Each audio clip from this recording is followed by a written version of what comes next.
sartuko baina ikasgela askotan ez genduke ikusiko segurazko aldaketarik azkenengo 50 urtean. Segurazko bai, ordenadore batzu barruan, teknologia sartuko gendun, baina ikaslea gongolitzazke jarrita, lerrokatuta, irakaslea aurreko aldean, eta hori ez da ia aldatu, hori azkenengo mendetan berdien egondan formatua da. Ikasgelen egitura apenas aldatu da urte luze guzti hauetan. Baina denbora tarte berean, mundua bai, abiada bizian eraldatu da. Ingurua, egiteko moduak, baliabideak, teknologiak eta baita enpresen beharrak ere. Egun, enpresek jakintza handiko profesionalak bilatzeaz gainera, gaitasun anitzak dituzten langileak eskatzen dituzte. Arazoen aurrean, konponbideak bilatzeko gai diren profesionalak. Enpresen beharrak zigero aldatzen daudela. Guk orain arte lanbide heziketan genituen ikasleak oso ondo trebatuta ateratzen ziren, konpetentzi teknikotan, baina eskatzen digute geruta gehiago, beharrak horrei erantzuteko beste konpetentzia batzuk. Taldeko lana dela, ardura dela, beste hainbat konpetentzia. Eta horre garatzeko metodologia aldatu behar da. Taldean lan egiteko gaitasuna, irudimena, aldaketetara egokitzeko erraztasuna, komunikazioan jaioa izatea, teknologiak maneiatzen jakitea. Zeharkako gaitasun horiek guztiak beharrezkoak dira egun. Teknikan lanbide heziketarako berrikuntza zentroan lan merkatuaren eskaera berriei erantzuteko eta jakintza tekniko eskain ikasleek zeharkako gaitasun horiek barneratu ditzaten ikasketa eredu berri bat garatu dute. Urte luzetako lana izan da. Eta zida eredu berriaren izena, etekin handiko zikloa da bere esanahia. Orain arte lana egiten zen asignaturaka edo moduloka. Baina, errealitatean gero lana egiten da zerbaiti aurre egiten. Arazo bati, lan bati, proiektu bati aurre egiten. Eta gure kasuan gainera taldean, normalian. Orduan, ikasi behar duguna da horri aurre egiten. Eta horretarako ez da ikastia asignaturaka, baizikan benetan olako erronka edo proiektuak garatzen gauden bitxartean, gaude asignatura horretan dauden edukiak lantzen, eta bide batez, garrantzitsuena dena, beste konpetentzia horrek jartzen ditugu abian, eta abian jarriez eitzen ditugu gure ganatu. Ikasketa eredu honetan, ikasturtean zehar ikasleek hainbat erronka edo proiekturi egin behar diete aurre. Eta talde lanean aritzen dira. Proiektu horiek gauzatu ahal izateko bidean behar dituzten baliabideak ikasleek beraiek definitzen dituzte, eta horregatik beren ikasketa prozesuaren protagonista eta arduradun bilakatzen dira. Konzeptu nagusiena da gure ikastetxean jarduera itzen dugula aldatu. Aldatu eta benetan ipintzen duguna da esango genduke ikaslea bihurtzen da protagonista bere ikaste prozesuan. Eta irakaslea dauka rol aldaketa bat, irakaslea da gehixo laguntzaile bat, gidatzaile bat, bultzatzaile bat, irakasle taldea kasu honetan.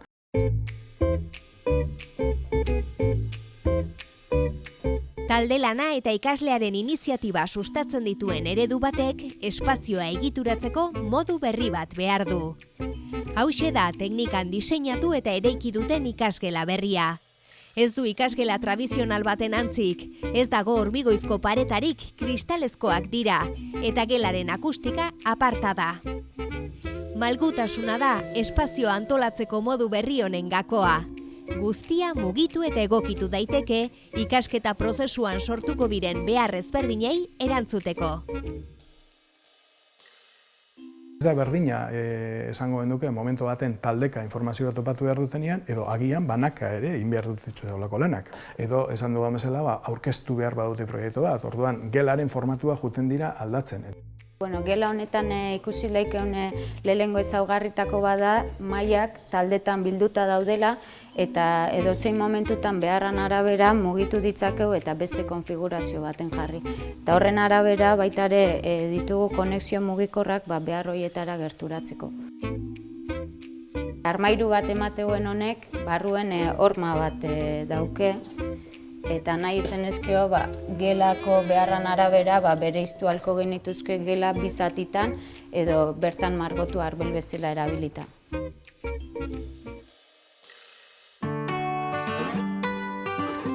Baliabide horiek guztiak erabiliz, ikasgela zenbait gunetan antolatu daiteke, ikasketa prozesuan ikasleak lantzen ari diren jardueraren arabera.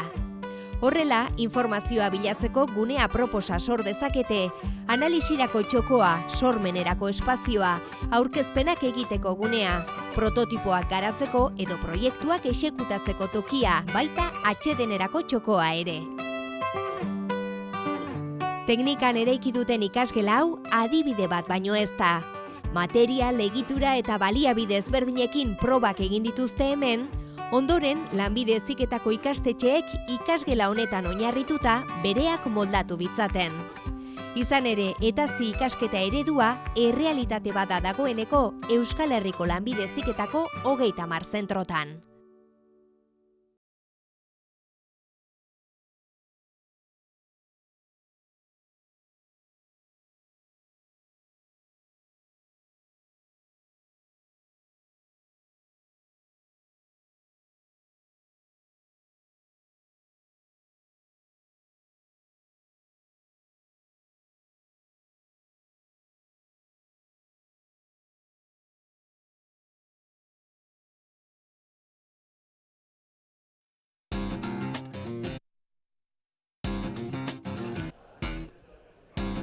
Tolosaldea lanbide heziketako institutoan orain 3 urte hasi ziren etazi ereduarekin lanean. Beraien esperientzia bertatik bertara ikusteko aukera izango dugu jarraian. Espazio badau, hau ez da gela bat. Guk enpresa baten ikuspegi erreal baten oinarrituta ez nago bulego teknikoa da. Gela honetan daude maila ezberdinetako bi talde eta irakasle taldea. Ez dago separazio ikusten duten bezala, separazio fisiko bat bi taldeen artean, ez dago ikasle eta irakasleen arteko separazio fisiko bat, eta txaketilatan, fijatzen baldin bazat ere, irakasle eta ikasleen arteko txaketila danak berdinak. Instalazio termiko eta fluidoen mantentzea zikloko ikasleak dira espazio zabal honetan ikasten dutenak. Espazioa, lan egiteko modua eta ikasle eta irakasleen rolak, ikasgela honetan guztia da ezberdina. Irakasleak ez dira eduki emaile soilak, ikasketa prozesuaren gidariak baizik, eta ikasleek hartzen dute beren ikasketaren ardura osoa. Salto egon dian nik uste eman izan dela kudeaketan, personan kudeaketan. Sistema vertikal bat izatetik, horizontaleko transferentzio bat egin nahi izan da, eta horrek bere bidean dakarrena da, izan baten bai ikasle eta bai irakasleen rolak aldatzea. Emati uste duten askatasun hau ikasteko eta guk gure proiektok egiteko eta erronkak, kurtsoan zehar 3-4 erronka egiteu, eta bakoitzan gaitasunak eta lantzen goaz. Irakasleek ikasturtean zehar hainbat erronka proposatzen dizkiete ikasleei, ikasleengan beharrak sortzen dituzte. Zikloko 2. mailako ikasleen azken erronka hozkailu bat egitea izan da. Talde bakoitzak produktu ezberdin bat hozteko kontserbazio kamera bat diseinatu eta exekutatu behar izan du. Nik indetena haragin arkoi bat izan da, eta horrekin ibili izan naiz azkeneko 3 hilabetetan lanen, beste launekin.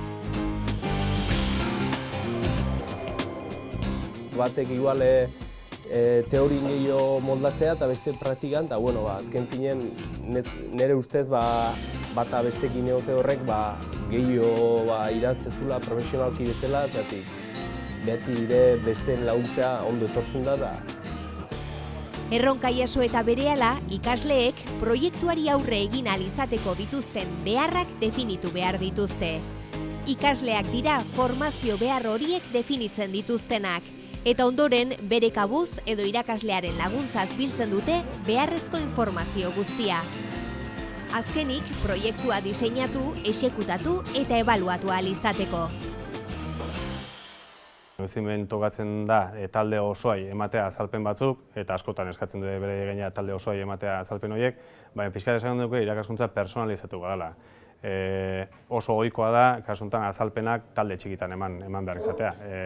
Erritmoak oso ezberdin dira talde guztien artean. Lan espazioa malgua da, eta ikasketa prozesuaren pauso bakoitzean ikasleen beharretara egokitzen dute. Proiektua exekutatzeko berriz, tailerra erabiltzen dute. Eta ereduan ebaluazio sistema ere berezia da.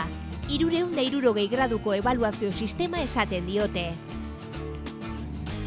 Argazki bat bezala ateratzen dugu, eta mundu guztiak ematen dugu gure iritzia.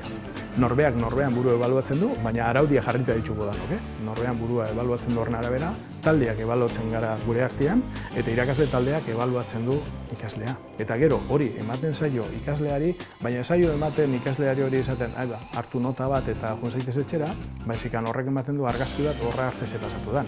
Eta pasatu dago. Guri importantia dago, garrantzitsua da hor gero, zela itzen dugu, ze konpromiso hartzen ditugu ikasleak, urrengo erronka denporan, hobetzen juteko. Ziklo honetan ordutegia ere malgua da. Nahi izan ezkero, arratsaletan ere proiektuarekin jarraitzeko aukera dute ikasleek. Ordutegi malgu hori ikasle eta irakasleek errazago kudeatzeko erregistro sistema bera erabiltzen dute. Anekdotikoa da alde batetik kudeak eta sistema horizontal baten goizetan 4 aldiz fitxatzen duela ikasleak. Helburu jakin batekin. Helburu hori da lehen esan dena. Ikasleak ardura bat hartzen baldin badu, ardura horiei erantzutea.